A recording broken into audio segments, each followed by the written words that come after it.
আজকে আমরা এখানে দাঁড়িয়েছি খুবই দুঃখ ভরাক্রান্ত মন নিয়ে, কষ্ট নিয়ে, ভগ্ন হৃদয় নিয়ে। আমরা এমন একটা রাষ্ট্রে বসবাস করি যেই রাষ্ট্র একজন শিশুকে শৈশবের নির্মলতা দিতে ব্যর্থ হয়েছে। আমরা এমন একটা রাষ্ট্রে দাঁড়িয়ে আজকে কথা বলছি যেই রাষ্ট্র একজন শিশুকে নিরাপত্তা দিতে ব্যর্থ হয়েছে। আমরা এমন একটা রাষ্ট্রে দাঁড়িয়ে কথা বলছি যেই রাষ্ট্র একজন শিশুকে বাঁচিয়ে রাখতে ব্যর্থ হয়েছে।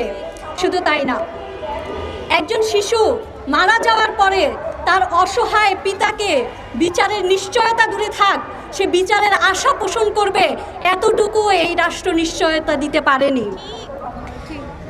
আমরা গতকালকে দেখেছি প্রধানমন্ত্রী এই নিহত শিশুর বাসায় গিয়েছেন।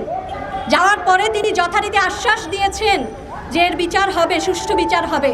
এই পর্যন্ত আমরা কতগুলো ধর্ষণ এবং হত্যার ঘটনা দেখেছি এবং তারপরে শুধু আশ্বাস দেখেছি। আমরা এখনো পর্যন্ত কোনো আশ্বাস বাস্তবায়ন হতে দেখিনি।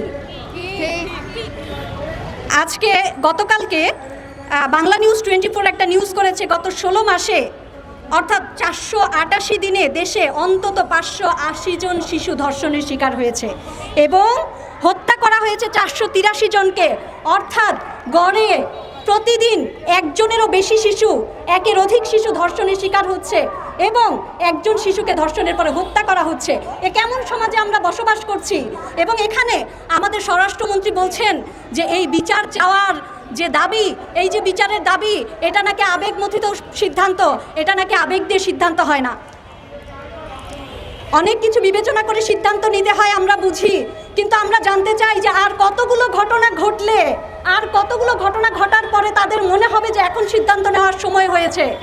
আর কত রামিসা মারা গেলে, আর কত আসিয়া মারা গেলে, আর কত ইরা নিহত হলে তারপরে মাননীয় স্বরাষ্ট্রমন্ত্রী মহোদয়ের মনে হবে যে এখন আইন শৃঙ্খলা পরিস্থিতি রক্ষায় পদক্ষেপ নেওয়া প্রয়োজন, এখন আমাদের শিশুদেরকে রক্ষায় পদক্ষেপ নেওয়া প্রয়োজন। আমরা জানতে চাই। আমরা ইতোমধ্যে দেখেছি 10 বছর যাওয়ার পরে, তনু হত্যার 10 বছর পার হওয়ার পরে 3 জন সাসপেক্টেডদের নাম প্রকাশ করা হয়েছিল, আদালত থেকে গ্রেপ্তারি পরোয়ানা জারি করা হয়েছিল, যার একজন কিছুদিন আগে বিমানবন্দর দিয়ে দেশ ছেড়ে চলে গেছেন। নিউজ হয়েছে দেশ ছেড়ে পালিয়েছে। ইমিগ্রেশন পার হয়ে গ্রিন সিগন্যাল নিয়ে দেশ ছেড়ে কেউ পালায় না, তাকে কেউ না কেউ সহযোগিতা করেছে দেশ থেকে ছেড়ে চলে যেতে। এতদিন পরে একটা ধর্ষণের ঠিক এতগুলো বছর পরে নাম কিছু সামনে আসার পরেও তারা এই দেশ থেকে নির্বিঘ্নে পালিয়ে যেতে পারে, নির্বিঘ্নে চলে যেতে পারে। আমরা সীতাকুণ্ডে 7 বছরের শিশু ইরাকে ধর্ষণ এবং হত্যার যে ঘটনা দেখেছি, যে নৃশংসতার, যে ভয়াবহতার মুখোমুখি আমরা হয়েছি, আমরা সেখানে দেখেছি সিসিটিভি ফুটেজে ধর্ষকের পরিচয় স্পষ্টভাবে দেখা গিয়েছে এবং সে তার জবানবন্দিতে তার অপরাধের স্বীকারোক্তিও দিয়েছে, অথচ তার বিচার আজ অবধি হয়নি। আমরা জানতে চাই আর কত তদন্ত আপনারা করবেন, আর কত প্রমাণ থাকলে আপনারা তারপরে ধর্ষকের শাস্তি নিশ্চিত করবেন।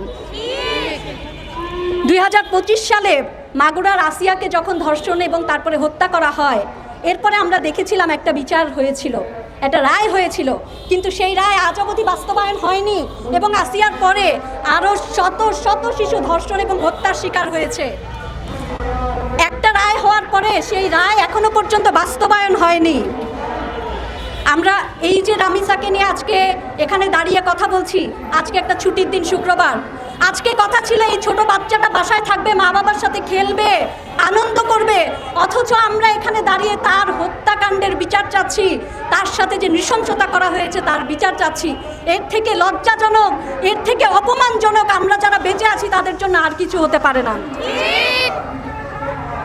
আর আমরা দেখতে পাচ্ছি বিচারহীনতায় একের পর এক শিশু ধর্ষিত হচ্ছে, একের পর এক শিশুকে হত্যা করা হচ্ছে, অথচ বিচার বিভাগের স্বাধীনতার যে প্রস্তাব ছিল, বিচার বিভাগকে স্বাধীন করার যে উদ্যোগ নেওয়া হয়েছিল, সেটাকে ইতিমধ্যে গলা টিপে হত্যা করা হয়েছে। কারা হত্যা করা হয়েছে? যাদের ঢাকা থেকে যাওয়া নেতাকে মনোরঞ্জনের জন্য এলাকার মেয়েদেরকে প্রয়োজন হয়। আমরা এরপরে কার কাছে বিচার চাইব? আমরা কার কাছে বিচার চাইব? এই যে অসহায় শিশু, এই শিশুদের কাছে আমরা মুখ দেখাবো কিভাবে? এই যে পিতা মাতা যারা তাদের বাচ্চাদেরকে হারিয়ে আজকে অসহায়ভাবে বলছেন যে আমি বিচার চাই না কারণ আপনারা বিচার করতে পারবেন না, এই অপমান, এই চপেটাঘাত আমাদের প্রত্যেকের গালে যে আমরা তাদেরকে বিচার এনে দিতে পারিনি। আজকে আমরা এখানে দাঁড়িয়েছি, আমরা এখানে কথা বলছি এই কারণে যে এই রামিসার পিতার মতন, রামিসার মতন ভাগ্য যেন কাউকে বরণ করতে না হয় এবং রামিসার পিতার মতন করে যেন কাউকে এই কষ্ট বুকে চেপে রাখতে না হয়। আমরা চাই এই সব ঘটনার ধারাবাহিকতা বন্ধ হোক। আমরা চাই ধর্ষক এবং নিপীড়কদের শাস্তি নিশ্চিত হোক। আমরা চাই ভবিষ্যতে এ ধরনের ঘটনা ঘটার রাস্তা বন্ধ হোক।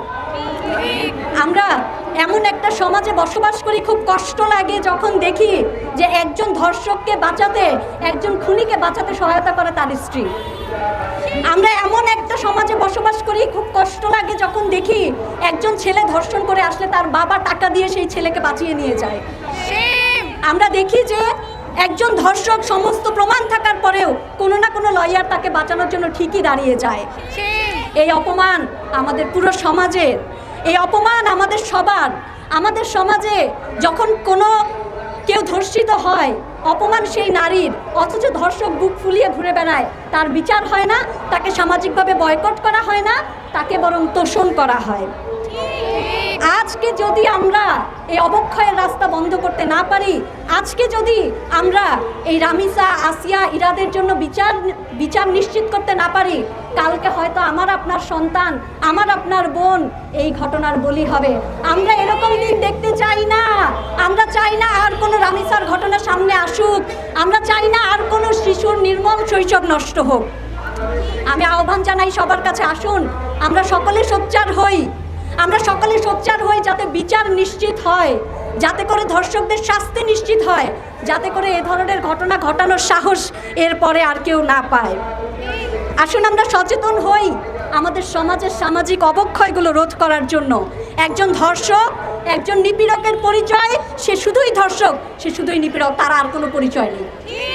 তাকে সেভাবেই সামাজিকভাবে বয়কট করতে হবে। সেই সাথে আমাদের সকলের, আসুন আমরা সবাই মিলে চেষ্টা করি, আমরা সবাই মিলে যাতে আমাদের শিশুদের জন্য একটা নিরাপদ শৈশব, একটা সুন্দর শৈশব, একটা ট্রমা মুক্ত, হাসি খুশি আনন্দময় শৈশব আমরা নিশ্চিত করতে পারি। রামিসা সহ নৃশংসতার শিকার সকল নারী, শিশু, সকল বাচ্চাদের এই ঘটনাগুলোর বিচার করার দায়িত্ব রাষ্ট্রের, আর সামাজিকভাবে তাদেরকে একটা সুন্দর শৈশব দেওয়ার দায়িত্ব আমাদের। আসুন আমরা আমাদের জায়গা থেকে সচেতন হই, বিচারের দাবিতে সোচ্চার হই, সেই সাথে আমাদের শিশুদের জন্য নির্মল আগামী গড়ে তোলার কাজ করি। আসসালামু আলাইকুম ওয়া রাহমাতুল্লাহ।